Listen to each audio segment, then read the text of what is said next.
न मन्त्रं नो यन्त्रं तदपि च न जाने स्तुतिमहो न चावानं ध्यानं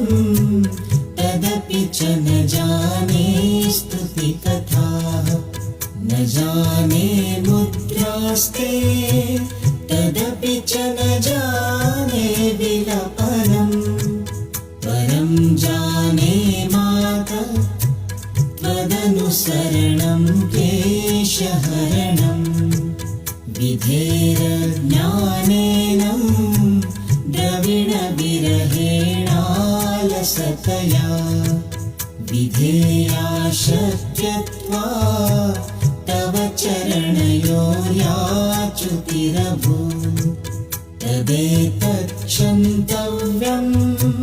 जननि सकलोद्धारिणि